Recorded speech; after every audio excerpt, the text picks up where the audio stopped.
Nosotras somos tres mujeres negras que valoran la hermandad y juntas somos de negro. We are three Black women who value sisterhood, and together we are Black Tea.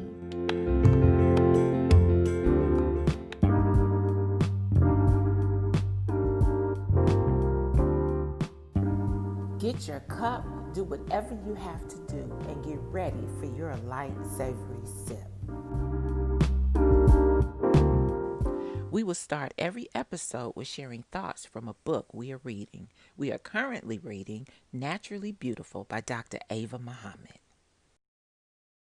I'll start by saying what stood out to me. It's actually on page 15 where Sister Dr. Sharrieffah is quoting, I believe she's quoting the minister. I'm sorry, the Most Honorable Minister Louis Farrakhan. And she says the word nurture and nature are akin because you cannot nurture a life unless you feed it in accord with its nature. That stood out to me so much. That whole section, and like I said, I have like 1,000 highlights, but that really stood out to me because as a woman, learning to be a woman, growing to be a woman, and when we discussed it last week about us being ruled by the principle, I believe it's the word principle of femininity. So that really was like, oh my gosh, like, okay, so as a woman, I need to start learning the nature of a woman. I need to start learning the nature of a man so that for my son, I can teach him and feed him what he really needs in accordance with his nature. So that stood out to me. Thank you for sharing. I don't have much that I want to share out for me as well, Sister Destiny. Yes, ma'am. I don't have much that I want to share this week, but I have a question for you, Sister Faith, and I was gonna hold it for later, but since you just specifically talked about your nature and talked about your nature and talked about, pouring into your son, I was wondering what you thought about Sister Ava mentioning about not having sons and like what she would do to them if she did have them. What was her exact words? It's on page 18 where she says, I adore my daughters, but I have this insane love for the Black men. I act crazy over my nephews. But she started it off how with, it's going on your end, but on my end, it's really bad. You can't hear me? Can you hear me, Sister Faith? Yes, ma'am. Oh, I think it's your connection, Sister Lorez. So, yeah, earlier she was saying, I love my daughters, but I also think a lot God knew if he gave me a son, I would act like a complete fool over him. Mm-hmm. So I was wondering, Sister Faith, because you're a mother of a son, and she talked about, and she lifted the words of the Most Honorable Elijah Muhammad about a mother by nature loves and admires her son because by nature she was made to honor and worship him. So for you, what do you think about what Sister Ava said about not having a son, and then just what she shared, and then the Most Honorable Elijah Muhammad? Well, Sister Destiny, thank you for asking that question. And I'm going to have to be totally honest. When it comes to the relationship that I have with my son, of course I love my son. But coming into the teachings, prior to the teachings, I did not like.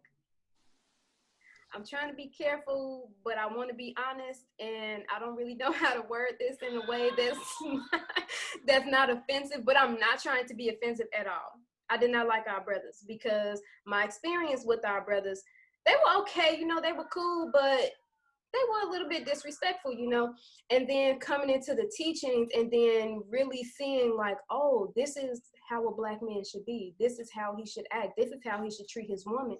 And it's just, I'm growing into that. So I can't say that I have the same views as Sister Dr. Ava, although I would love to, and I'm growing to do that, because also she says, on that same page that if you have male children, I know you love and admire your son. That I do. But what are we doing to preserve him for another woman? I've been focused on that because when I see our brothers out here, I'm like, man, y'all wasn't taught right, and it's not necessarily your fault. It becomes your fault once you're able to learn for yourself and you're able to teach yourself.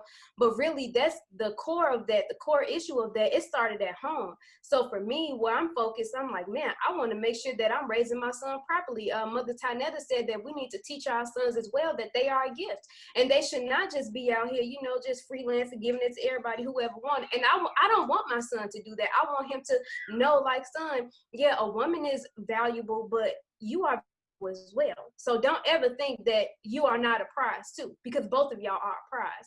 So that's where I am with that. And I really want to continue to grow in that space to where I can, when I look at all of my brothers, I want to be able to see Allah. Like how the minister looks at us and he's able to recognize Allah in all of us. I want to grow into that space to where I look at my brothers and I'm like, go ahead, black man. I'm saying it now. I've gotten myself comfortable with saying it, like, praise be to Allah, hey, black man, because the way that I feel about the word or the words black man now, it's like totally different from when I was in the world and I would say black man, because when I said black man, I would just think N word. But now it's like, I think Allah, if that makes sense. Mm-hmm. That makes sense. Thank you for sharing, and thank you for your honesty. Yes, That was something that I was thinking about, but with me not being, I think all women are mothers, but without being a mother with children, I, you know, I didn't really feel like I really had a good response for that or anything really to say, but I really wanted to just ask you. But ultimately, with reading this chapter, I was just focusing on when Sister was raising rise above emotions into the thinking of Allah. So I was just thinking about, how I can better take care of my thinking, because that is how I'm birthing my reality. She was ending the chapter on that. So that's more so what I'm just thinking of, on like improving my thoughts. So I don't really have much to share. Just as we were sharing last week, Sister Ava always leaves you with so much more to think about and so much more to improve on. And what you were saying, Sister Faith, so much more to learn about my nature. Like, yes, it's just really crazy that we have to learn about our nature so late. yeah. Right. This world, but yeah. Yeah, and I was actually thinking yesterday about how we as Black women always have to walk around like we're holding up a sign saying that my Black is beautiful, Black Lives Matter, Black girls rock. We always have to have that sign, as if we have to prove something to somebody else or encourage somebody else to think, that we're worthy of just being respected. Yes. So in that same chapter, what stood out to me was also what you had read, Sister Destiny, about the mother loves and admires her son, because I do have two sons, and I had to learn how to transition with them from, being a young man into adulthood. If you have those blinders on where you constantly see them as children, then you won't have any kind of respect for them. So I learned, especially during this quarantine, because we were all in the home together. So I had to learn, these are men, and I have to, have respect for them. I can't tell them what to do. I have to ask them. I have to be respectful, because that's the last thing that I want to do, is tear down my sons, knowing that they have to go out in the world and deal with, the madness that's out there. So that's what stood out for me as well.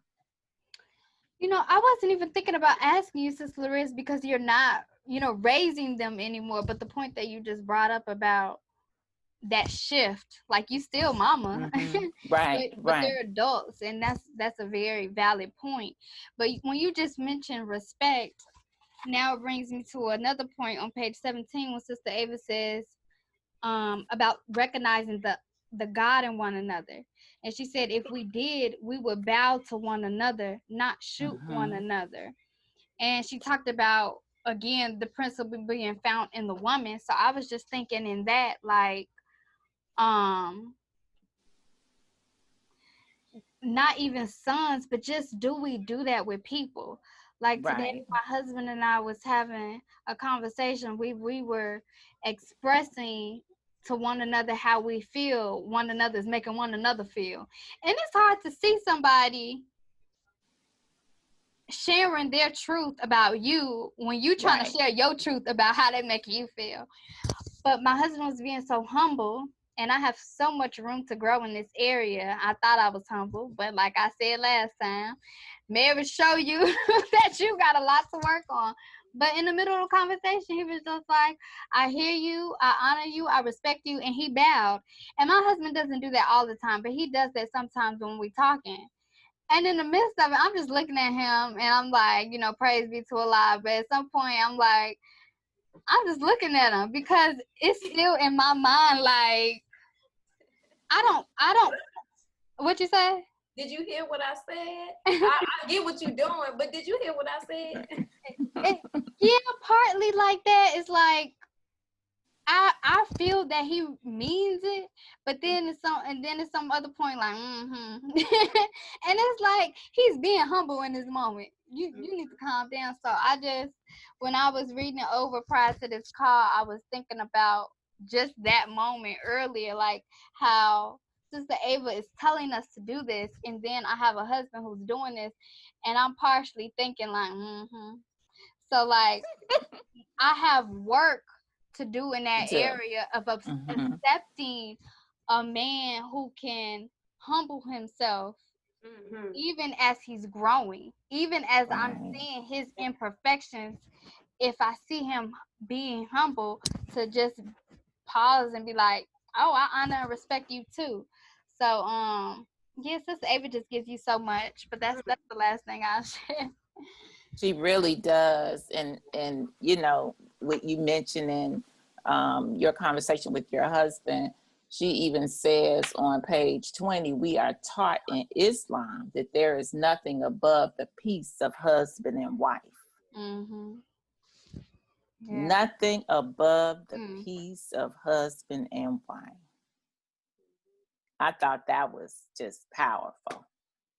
So just hearing you, you know, talk about how you and your husband interact, you know, that's just solidifying, you know, you all's piece together a lot, being in the midst of it, and, you know, so forth and so on. So I just thought that was a powerful statement about husband and wife. Yes, ma'am. Okay, so to transition for our segment of Courting Allah, you know, we are continuing to lift Sister Sharrieffah Muhammad. May Allah be pleased with her, and may Allah comfort her family and everyone, you know, who are still striving to understand her life that she lived, and as we all find comfort in Allah. So this week we were reading from an article in the Final Call newspaper titled Honoring a Saint, Scholar, and Warrior, Sister Sharrieffah Muhammad, written by Sister Kanetta Muhammad. So before I ask anything, I want to ask y'all, what stood out to you in this article? For me, I think it was a legacy that she's leaving behind. And again, I didn't know Sister Sharrieffah, but I feel like I know, you know, part of her now. Unfortunately, now that she's transitioned, I know a part of her just from what was said about her in the article. And it was all good. And she always had, watching the videos with her husband, she always seemed like she had this gentle side of her. So even if she was, you know, being that stern MGT, making sure everybody was on point, there was always love involved in it. So I just thought that was, the article was beautiful too. That for me, what you just said, Sister Rez, is like an example of, in my opinion, how we should be as women. Like we can be stern, we can be firm. There's nothing wrong with that, but we don't have to lose our femininity in doing that. We can still be feminine and we can still be women. We don't have to, you know, just totally remove ourselves from our nature in order to be that way. Yes. Yes, ma'am. So, a specific question I'll ask is, there was a statement, she was one of the most creative thinkers that I've ever met. She never did anything mediocre. She demanded excellence from all of us around her. So I wanted to ask y'all, like, what does it look like to demand excellence from everyone we come across? Like, we already are trying to, or we have a demand on ourselves, but what does it look like to demand excellence from everyone we come across? I think that demand comes from you being an example. You know, you demanding that same expectation of yourself, because we can't, you know, put on someone else what we won't put on ourselves. And I think, you know, being in the nation and working under Sister Captain Naima, we see how detailed and intense, you know, she goes about doing everything. And I've actually been able to apply some of that into my own life, you know, and it's so important, you know, that we have that. It's like having a structure. You know, you have that structure where you're paying attention to everything, and then it even goes into how you live your life, period. You know, even with us leaving home, you know, we have to be mindful of our surroundings and stuff like that. So I think it's about, you know, how we live our lives and the expectations that we have for ourselves, and then we can, you know, bring that into whatever situation that we're in, and people can feed off of that. That's a really good question, and I'm not really entirely sure how to answer that, because we can be an example, but that's not, from how I'm looking at it and using the word demand, that's us being in us holding ourselves to a certain regard, from what I believe, won't necessarily, or how I'm seeing it, won't pull that out of a person. But what you see in that person, what you think they're capable of, by gently lifting them up in that, and pretty much, I guess, putting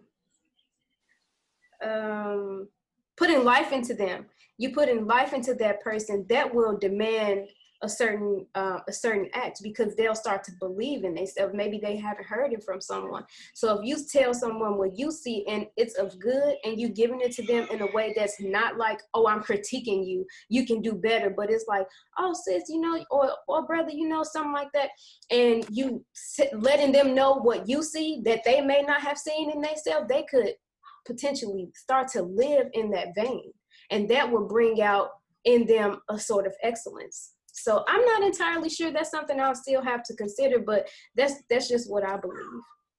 Yeah, that makes sense. That sounds like encouragement. So yes, you give them encouragement, yeah, to bring out of them what you see in them, because they might not see it in themselves. Yes, ma'am. So that's good. That makes sense. That makes a lot of sense, and I think you answered the question. So Sister Loreza is saying be an example, and then you're saying to pour into them. Yeah. And that's what My Cup Runneth Over is all about. Right. You know, we have to be full in our own lives, and once we could do that, then we can pour out into others. So it's both. Be an example, be you. And that's part of us learning our nature, and then the other part is what both of you were also saying about being gentle. Mm-hmm. So a lot of people, when they was lifting up Sister Sharrieffah, they were talking about how she gave correction and without you knowing it, or whenever she gave correction, you felt so much love. So I think it's being able to do that. And I have so much work to do with that in terms of like just being gentle with my correction, but I notice it's because I have to be more gentle with myself. Right. Yes, ma'am. So yeah, so I'm learning, and then the other part of that too is what I'm really learning to do is to settle on the best part of whoever I'm dealing with, because I know we all have one. And then, like the Honorable Elijah Muhammad said, when you see that Black man or that Black woman, you looking at God. So I try to keep in my mind, how will I treat God? You know, I don't want to mistreat him. So yeah, that's the other thing that I keep in my mind as well. You know, I have to go back to Naturally Beautiful with you saying that, Sister Lorez, because Sister Ava talked about going in front of the minister and how we would want to fast, how we would want to be pure before going before the minister. But we got to look at one another like that. Oh, I don't want to call Sister Lorez. I don't want to call Sister Faith. Let me not get on this call and have not prayed. You know, we have to come before one another in that spirit. And that's why the minister has to go away, because we are literally depending on the minister.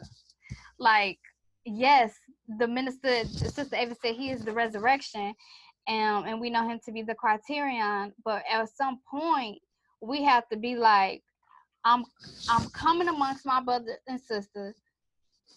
Let me come with some dignity. Right. But instead, we only wait for the minister, and that's why Master Fire Muhammad had to leave. That's why the Most Honorable Elijah Muhammad. Yes, ma'am. And now we are to the point where the Honorable Mr. Louis Farrakhan is about to depart from one of us. So that was also something that stood out to me in reading Naturally Beautiful. Yes, ma'am. Well, thank you both. Let's go ahead and get into it. Come on, sis. Sis. What you got for us? Sis. Come on, sis. Okay. So for this segment, I want to read to you all something from our book, Overcoming an Angry Vagina. And it says, Dear Imbalance. So we're going to say, yes, dear, because as she says, we will not curse you as you have cursed us. So for centuries, you have been manipulating, enslaving, and messing with me and my womb, my seed of creation, my symbol of womanness. You've been suppressing, abusing, and mutilating my womb in every way. I even have supported you in my own demise. My womb has been a cash cow for society, making big profits off my ignorance for everything from prostitution to hysterectomies. In antiquity, thousands of years before imbalance took over, women were respected, honored, and lifted up. There was harmony. Now, based on what we discussed last week from this, what stood out to me in this is, I even have supported you in my own demise. So first, what do you all have to say about that? And then I'll ask my question about what I read. What page was that again? I'm sorry. Yes, ma'am, it's fine. Okay, sis. Now. Say, come on, sis. Well, I don't have the... Okay, now you know I have a hard time with these Roman numerals, okay? It's X-I-X. Now, I don't know that. But I'm going to get it together by next week because I don't like not knowing stuff. So that's the page. I don't know what page that is. I ain't going to lie. I found it. We got it. Yes, dear. Okay. Yes, ma'am. Yes, ma'am. So I just read that first paragraph.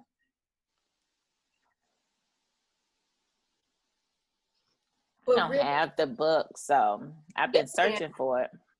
Yes, ma'am. It's okay. We gonna make it work. We gonna get this book. Yes, ma'am.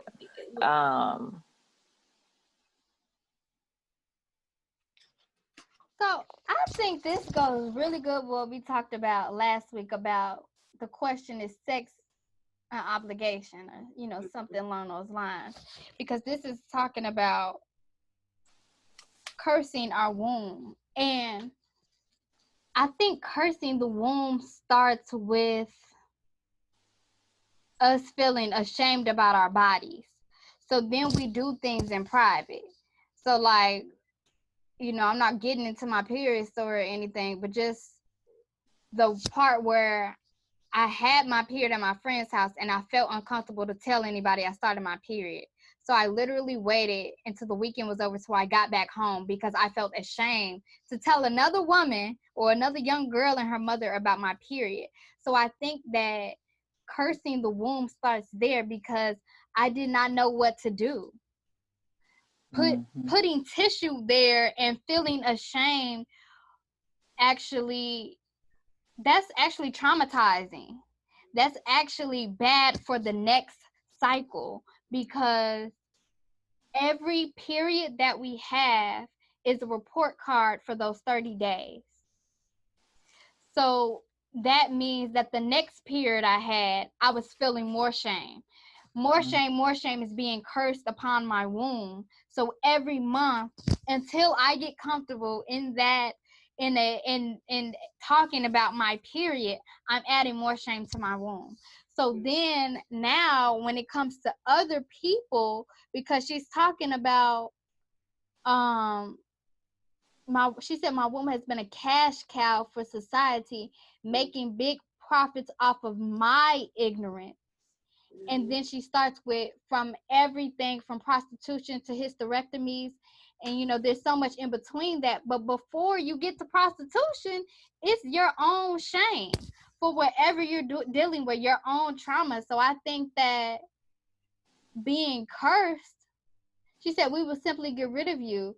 But the imbalance starts with us. Our imbalance starts with what we were taught from our moms. I didn't learn about my period from my mama.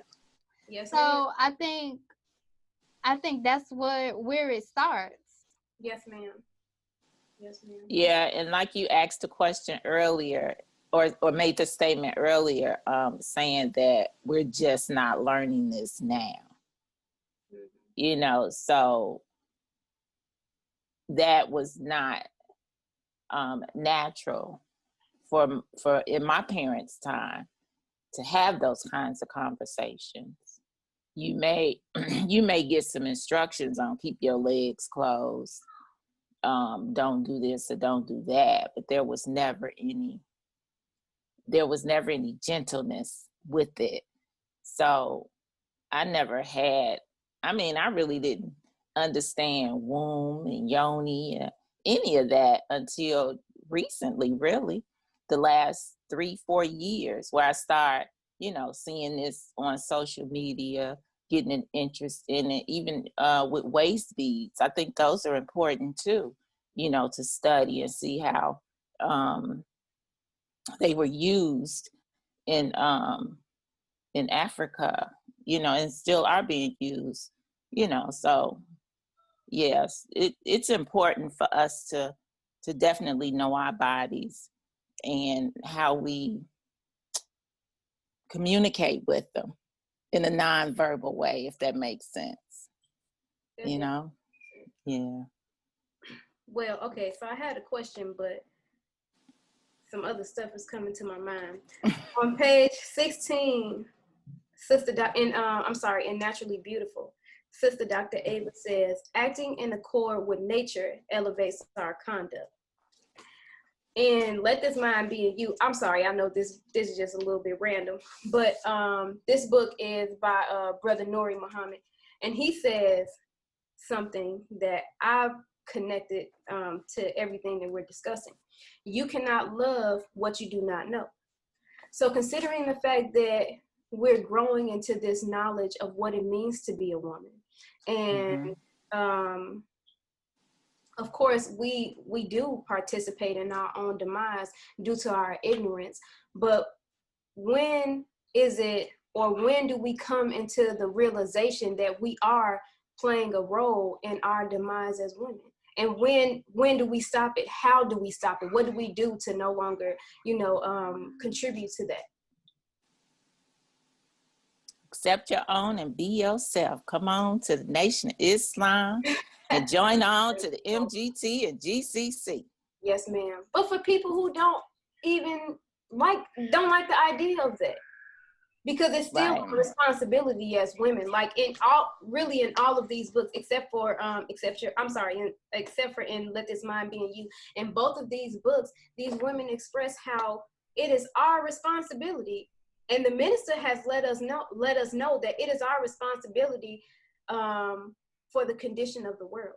Because well, that's it. It's our responsibility. But I mean, just like I didn't know, we didn't know, there was somebody or some kind of, I think I was actually had started hearing Sister Destiny speak about it. So I think it might even be the company that you keep. You know, what kind of people are you hanging around? What kind of knowledge is being shared? What kind of girlfriend conversations are you having? You know, because as women, we don't like to have those conversations.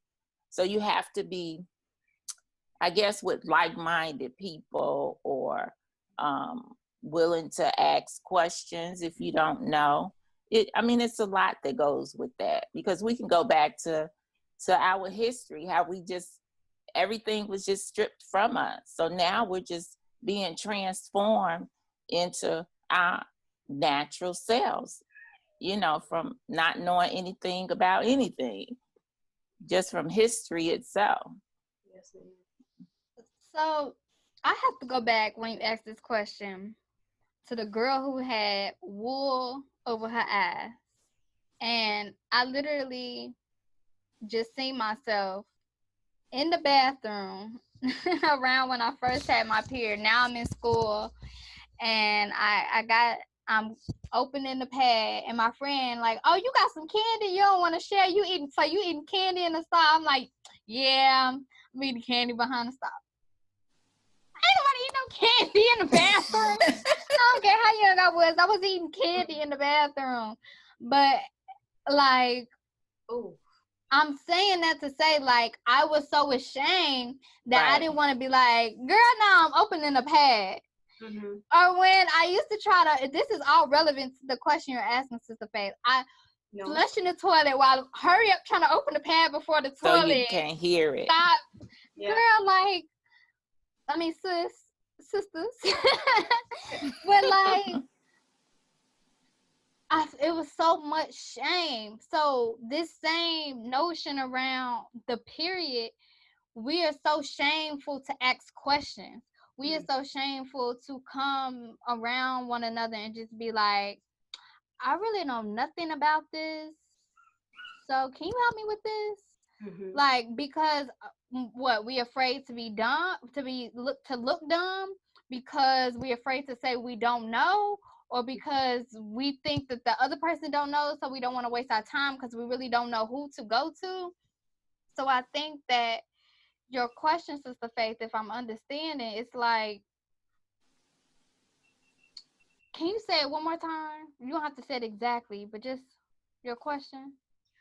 How do we pretty much stop contributing to our own demise? Right. So it's like, how do we stop contributing to our own demise? It's like, be willing to just put ourselves out there.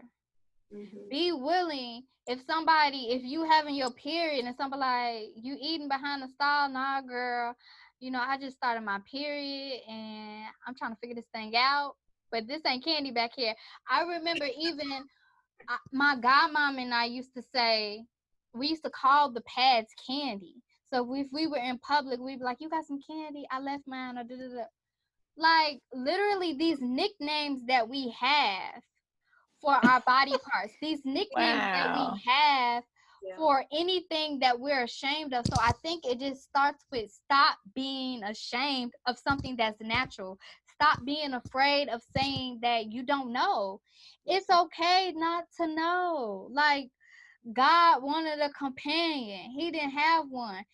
Guess what? He got in the womb of his mind and created one.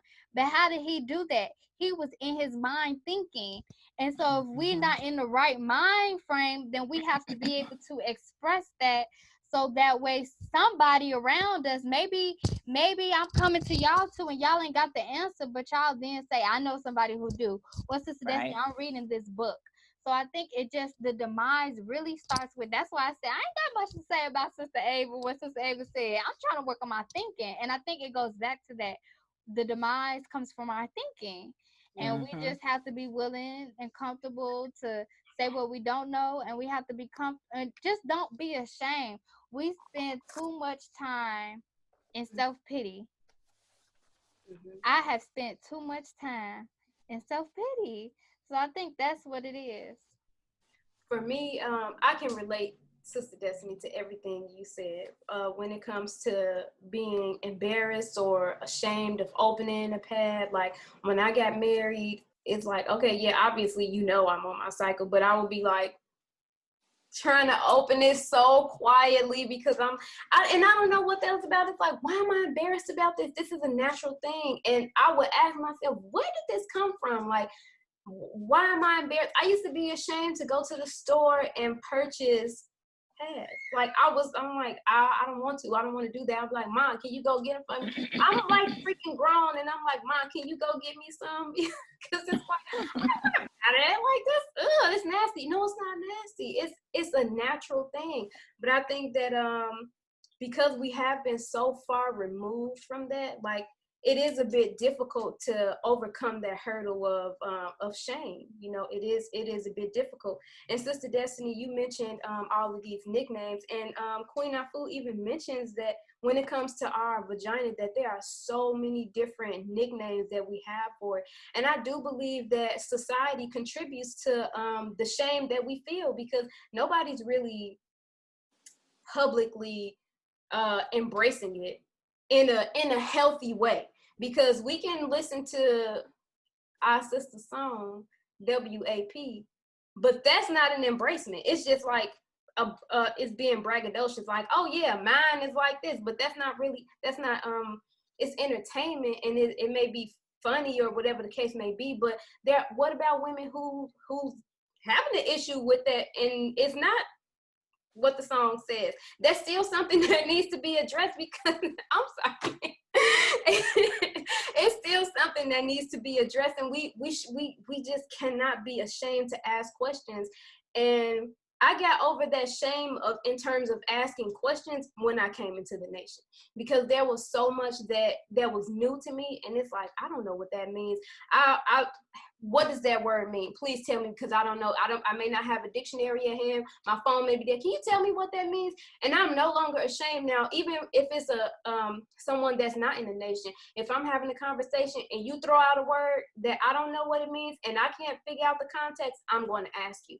And based on my experience, some people will say things that they have no idea what they're talking about. They just heard somebody else say it. They pick it up and then boom. It's like, okay, so you don't really know, you just using it. And as women, we have to educate ourselves, so that if someone does come in, the conversation does come about, we'll be able to explain to them, oh, this is what it means, this is what I've learned. So, and this actually ties into my next segment, which is self-care. So all of this plays in, and to challenge ourselves to not be our own demise, and really pay attention to how we are contributing to that, because it's really important that we no longer do that. So in the future, maybe it'll be a young sister that comes up to us, and we can look at them and like, man, that used to be me. I want to be able to help you.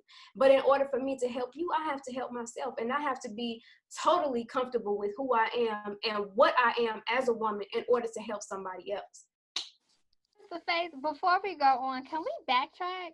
Yes, ma'am. Yes, ma'am. So I made a mistake, but I still want you to end with self-care.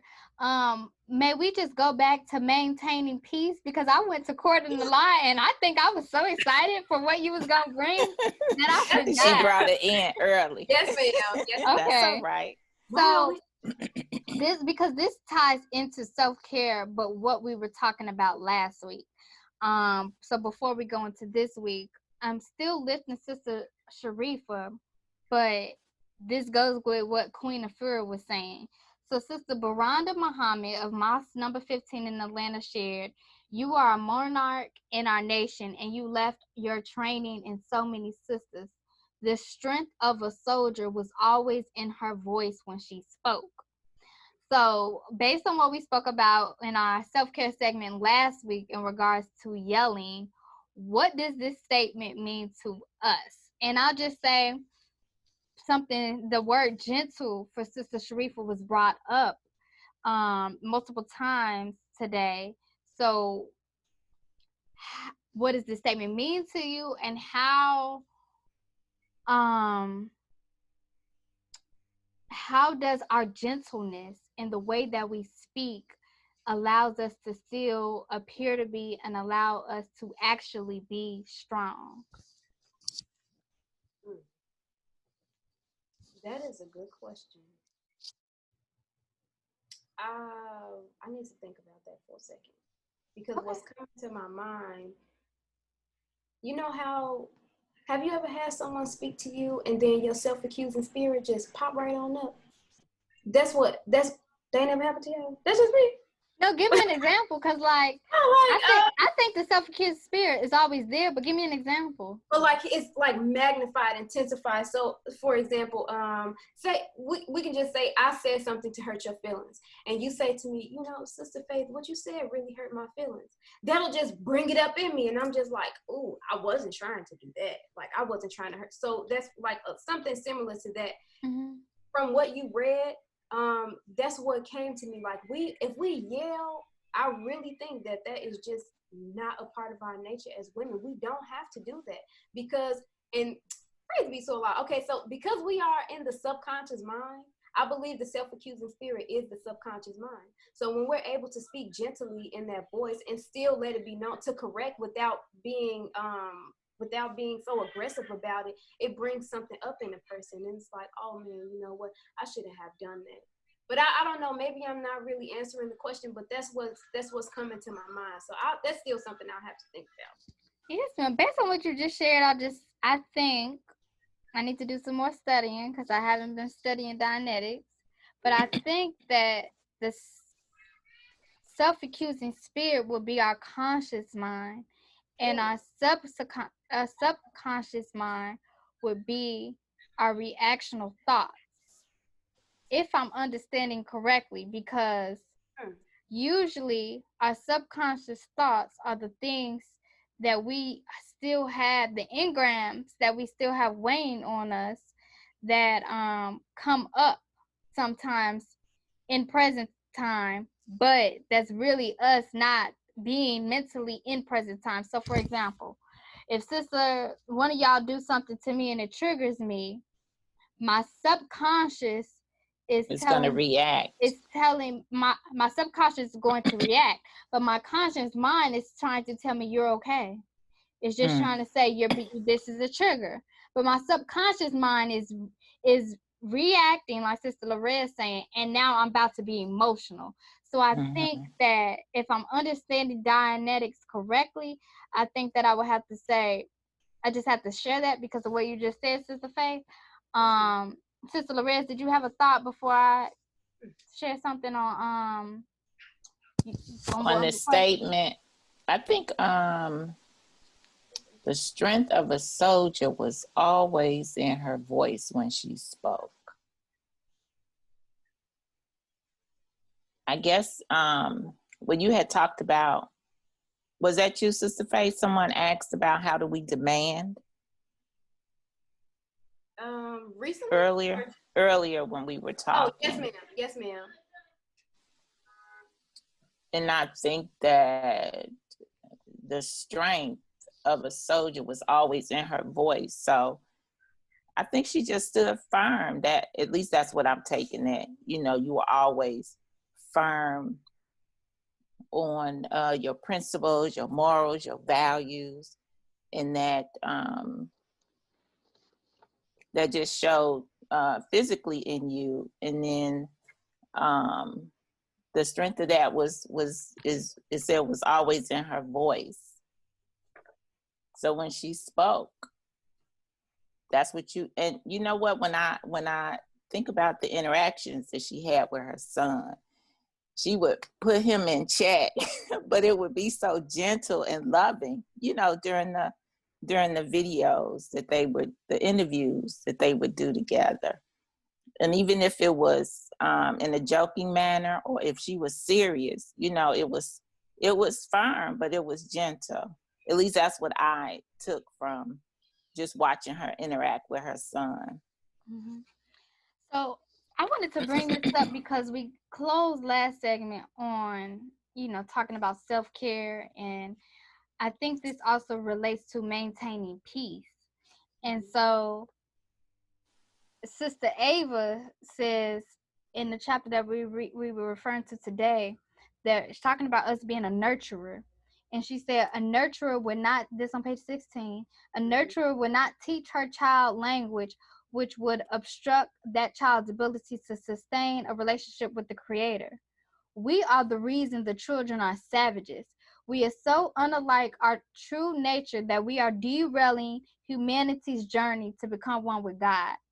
And I'm sharing that to say that I think we don't have to yell because, for one, it's not reflecting being a nurturer. But two, if we would be gentle like Sister Sharrieffah, and what you're saying, Sister Lorez, when Brother Joshua was like, that's a black person name. And she just looked at him and then she said, forgive him or something that she said. Right. Real gentle to Yes, whoever's ma'am. listening. And when I think about that, even when I'm talking to my husband and I'm getting upset, I'm not honoring, I'm not respecting him as a man, but I'm also not honoring myself. And if my nature is to be nurturing, then I don't have to yell because my gentleness, I notice my husband hears me most when I'm soft. And sister, just to give an update from last week, now my husband, he says to me, can you just talk to me soft? That wasn't soft. And I just look at him and I be like, you right, that wasn't soft. And then I talk all soft and then he just starts smiling. Or like, now I'm catching myself because we've been practicing this. And so now I'm catching myself and I'm like, that wasn't soft. And he just look at me and smile. So like, it actually, Sister Ava says, we're derailing. Not only are we derailing humanity's journey, but we're derailing our marriages. We're derailing the cornerstone of a nation, which we know that is family, that is marriage. So I'm really working on that, and I wanted to bring that to this segment because not only did that relate to self-care, but that relates to maintaining peace.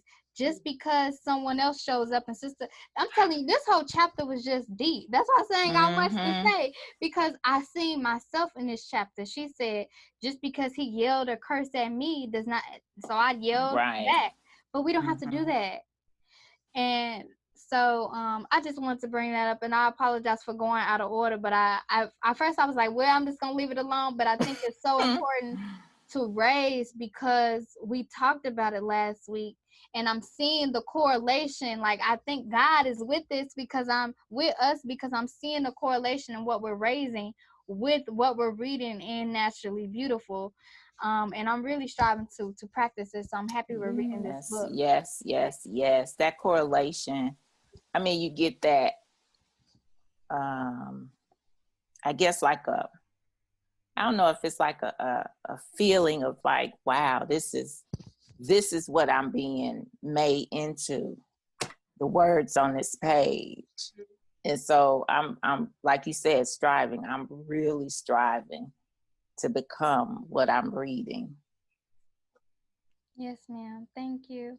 Okay, Sister Faith, if you don't have anything else to share, we can get into self-care. Thank you. Okay, so in regards to self-care, similar to what I was saying about come on, sis, we're going to have to really continue with last week to just challenge ourselves now. And you made a perfect example in terms of saying that you've been practicing with your husband. So that's in a way how you have been, continuing to practice self-care because you have been practicing with your husband. And for me, I'll just give an update on myself. I have been really challenging myself to not yell, like no matter what. I'm just like, you know what, but I don't even like to raise my voice. And when I feel myself getting frustrated, I'll start to say, I'm getting frustrated. Because at this point, something you said, Sister Destiny, was like, I get warnings. I'll let it be. All right, I'm thinking right now. And that really stood out to me. I'm like, okay, I can incorporate that because before the storm, there are warnings that there's going to be a storm. But I don't want to ever get to like the storm. I don't want to be the hurricane anymore. I just want to do that. So I've been practicing, okay, I'm getting frustrated. You know, I'm getting upset. So just let me calm down. Or even with Zaid or Nasir, when they do things, I'm just like, okay, I'm getting frustrated. You know, and when you just mentioned about Dr. Ava on page 16, a nurturer would not teach her her child language, which would obstruct that child's ability to sustain a relationship with the Creator. We are the reason children are savages, but we are so unlike our true nature, and that really stands out to me. So like I said, I'm really big on the mind and mental health. And I think that when we start to get in, and I'm going to have to study this, but when we get into that mindset to where we're no longer thinking, we're just being reactionary, it damages us. I'm not really sure how it damages us, but I know for me personally, it does damage me in a way that's like, I don't really see it right away, but I know that the more I don't try to control that or discipline myself, it's so easy for me to get ticked off and just start yelling that it's like, okay, I know now for sure that I'm totally removed from my nature and what I have been practicing. So again, in regards to our self-care, I would like for us to challenge ourselves, and like Sister Destiny has been doing, to practice it so that it'll just be our nature. It'll come to us like with ease, like, oh, you know, that's fine, it's cool. No, but it ain't easy. It is not easy. It's not. It's not. Living with somebody else and they challenging you every day. They're holding the mirror up to you because they are the mirror. That is the most difficult part. But even though that was something that I've been practicing, I still got lots of work. But I did get my hair braided. It feels great. And I don't know if y'all noticed, but I've been working on my posture, trying to, but I had a hard wooden chair. And so this week, I ordered a chair and I finally got it. So I have a new stand and a new chair, and my back feels so good. I don't know if y'all seen me last time. I'm always like moving, trying to like get comfortable. Trying to figure it out. Get here, and I feel so good, and my back, you know, is working on some progress. So that was some self-care for me. Got my physical hair done, and I got a chair so I could sit up. You know, sometimes we could overlook our back and our posture, but that is something that I've been working on, just my posture. Yes, ma'am. That's really good. Sister Lorraine. Yes, ma'am. Well, I'm actually, my self-care again is working on my future plans. So I made an appointment to meet with or over the phone with the managing broker that I work for, since I got my license, to figure out what my next steps are going to be, what my future is going to look like, you know, as far as real estate is concerned. And yeah, that's it. Just, you know, one day at a time, writing stuff down, the goals I want to accomplish. I was actually looking at property today. They have land. That's the thing that's going now. Everybody is interested in buying land. It's becoming more and more popular. And I was looking on a website from someone that I follow on social media. She did a webinar on land and gave a website, and they have, I saw 6 acres for $5,000. And they show you a picture of it and everything. It's legit. So that's what my focus is. My goal is to have at least 1 acre by next year. Yes, ma'am. Yes, ma'am. So we are going to wrap this thing up, and we would like to challenge, or I would like to challenge, I'm gonna speak for us, and we would like to challenge our sisters or our listening audience to continue to do things for your self-care, whatever that may look like for you, even if it isn't something that we mentioned here, but you can take the things that we did mention and incorporate them into your life if you need to practice on those things so that you can always care for yourself, however that may look. care for yourself and put yourself first so that you can always be the best version of yourself that you can be and always grow, because knowledge is infinite. And as our sister Erykah Badu says, it has infinitely fell upon me. So let us be sisters who love learning so that we can continue to grow. And do you all have to add anything or want to add anything? All righty. Well, this has been, yes, ma'am. Praise be to Allah. This has been our episode, our third episode. Oh, wow. Our third episode of Black Tea. And we are looking forward to seeing you next week, inshallah. Peace. Assalamu alaikum. I hope you enjoyed your light savory sip for the day. Please join us again on our next episode.